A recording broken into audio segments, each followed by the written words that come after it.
Alors, je vais prendre ici un exemple où la factorisation ne sera pas LU, mais ce sera une factorisation PLU. Donc, dans cet exemple-là, on aura besoin d'effectuer au moins une permutation de lignes et on va voir comment construire la matrice de permutation qu'on va appeler P est telle que P fois A va être égal à P fois A sera LU factorisable. Autrement dit, une fois qu'on aura identifié la matrice de permutation, on saura que on peut former P fois A qui est égal à une matrice B et cette matrice B là sera LU factorisable. Donc, voyons un exemple. Donc, dans le premier cas, c'était un exemple où on n'avait pas besoin de permutation et on a obtenu directement L fois U. On a obtenu U et puis ensuite on a tiré L. Mais ici, on va être confronté à une permutation parce qu'on voudra éviter des pivots nuls. Et donc, voilà, c'est cet exemple-là que je vais présenter.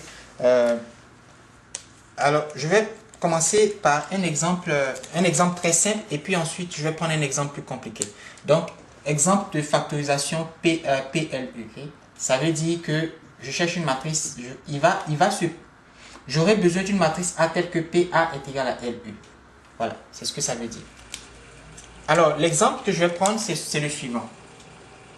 Voilà une matrice A.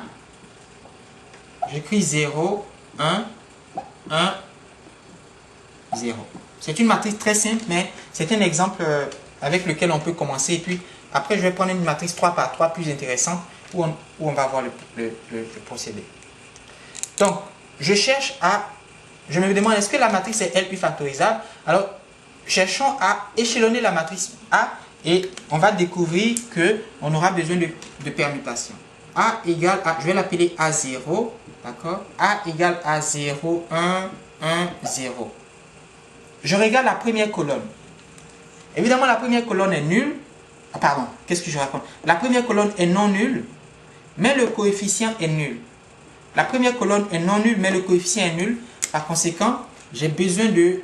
Je ne veux pas, ça c'est un pivot dangereux. En fait, c'est un pivot nul, donc je ne le veux pas.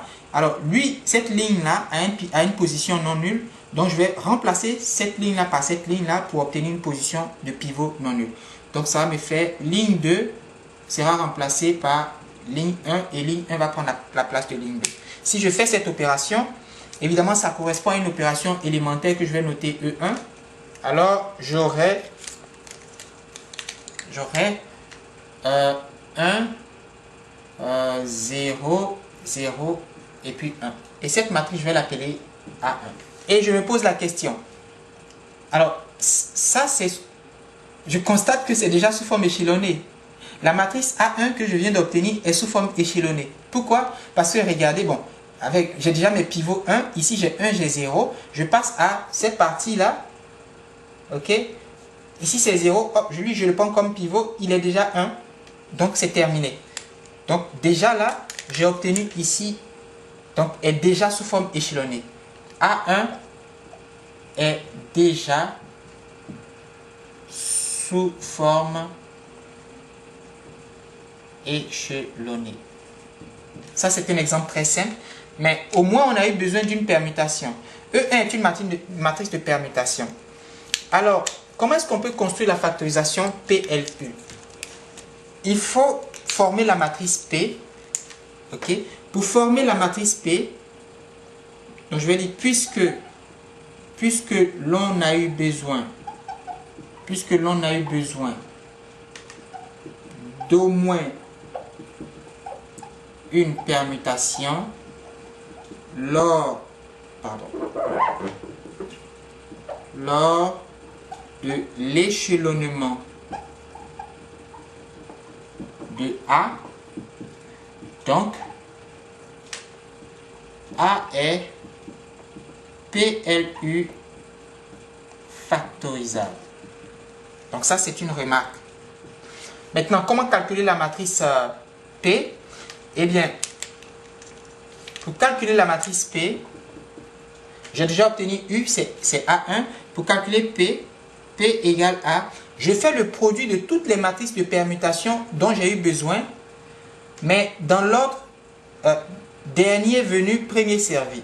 Dernier venu, premier servi. Ça veut dire quoi? Ça veut dire que ici j'ai obtenu, ça c'est le premier qui a été trouvé. Donc normalement, s'il y avait plusieurs matrices de permutation, lui là, il aurait pu être E1 aurait été ici, et puis ensuite j'aurais mis quelque chose ici, etc. jusqu'au dernier. Donc le dernier est le premier, la dernière matrice de permutation aurait dû être la première, parce que le produit matriciel, c'est pas un produit commutatif. C'est pour cela que l'ordre dans lequel les matrices s'alignent, c'est très important dans la multiplication. Donc lui, c'est le dernier. Mais je n'ai eu besoin que d'une seule matrice, par conséquent, ça c'est simplement E1. Voilà. Donc, quelle est la factorisation? Alors, PLU, donc je vais dire simplement que cette matrice A là, P fois A, okay. Si vous voulez, ici j'ai A, P c'est E1, et E1 c'est la matrice élémentaire qui passe, enfin, on prend la matrice unité ou bien la matrice identité, et puis on effectue sur cette matrice, on effectue cette matrice l'opération élémentaire. Donc, il faut permuter les deux lignes de la matrice identité 1, 0, 0, 1. Donc, si je permute ça, j'obtiens E1. Donc, je permute. Donc, je vais obtenir ici 0, 1, 1, 0. Voilà la matrice P. Et la matrice U, la voici. Donc, je vais effacer ça. Donc, maintenant, je sais que P fois A, d'accord, je connais P, je connais A. Je forme maintenant la matrice P fois A. Et la matrice P fois A, elle me dit, je permute, au fond, si vous voulez, les deux lignes. Donc, ça me fait 1, 0, 0, 0, 1. Maintenant, quand je pose la question, comment échelonner? Alors, maintenant, donc, je reprends le processus, n'est-ce pas? Donc, reprendre l'échelonnement avec... Reprendre... Comment je vais dire ça? Reprendre... Ça, c'est mon nouveau A. Ça, c'est mon nouveau A. Et puis, je refais l'échelonnement. Et l'échelonnement, ça va me donner quoi? Ici, la matrice est déjà échelonnée. Donc, qu'est-ce que je peux dire? J'obtiens la même matrice. Voilà. Elle est déjà échelonnée. Elle est déjà échelonnée. Donc, ici, j'ai 1, 1, 0, 0. Voilà mes pivots. Voilà mes pivots. Ça et puis ça.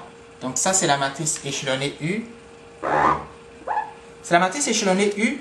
Mais regardez, quelles sont les colonnes pivots? Voilà la première colonne pivot. Et puis, voilà la deuxième colonne pivot. Ça veut dire que pour former la matrice L, je n'ai qu'à recopier 1, 0, 1. Et puis ici, à mettre un 0. Ici, à mettre un 0.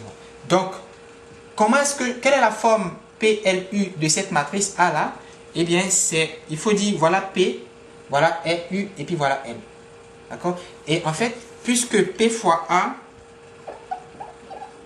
est égal à L fois U, on peut isoler A en disant P moins 1 fois L fois U. Donc, la matrice A est égale à P moins 1 fois L fois U. Bon, là, j'attire votre attention sur le fait que la matrice P, c'est la matrice A. Les matrices L et U sont les matrices unités. C'est un exemple vraiment spécial. Et puisque L et U sont la matrice identité, on obtient un résultat. Et c'est un résultat particulier. Hein. C'est un résultat particulier. C'est un pivot qui, ici, A égale à A moins 1. Ici, A est égal à A moins 1. Parce que P moins 1 est égal à P. Puisque P est égal à A. Donc, A est égal à A moins 1. Donc, c'est un cas particulier. Voilà, c'est un cas particulier. Mais moi, ce que je voulais, c'était de trouver la matrice de voir qu'on avait besoin d'une permutation. Et j'identifie la matrice de permutation. C'est P qui est égal à E1 puisqu'on a une seule permutation. On a eu besoin d'une seule opération élémentaire pour échelonner cette matrice. Il se trouve que cette matrice élémentaire, cette seule matrice élémentaire est une matrice de permutation. Je la forme, je la multiplie par A, j'obtiens P fois A. Et j'essaie d'échelonner maintenant P fois A. Qu'est-ce que j'obtiens? J'obtiens ceci. Je n'ai même pas besoin de... Au fond, elle est déjà échelonnée. Et donc, je déduis que P fois A est égal à L fois U. Voilà P, voilà L, voilà U. Et je fais un constat. Je suis dans un cas particulier. Et ce cas-là me dit que puisque L et U sont unités, L fois U est unité, P moins 1 c'est A. Or, A c'est P. Donc, P moins 1 c'est P. Donc, A c'est A moins 1. Voilà. Prenons un exemple plus sérieux. Ok? Ça, c'est un exemple trop simple et qui débouche sur des résultats même un peu inattendus.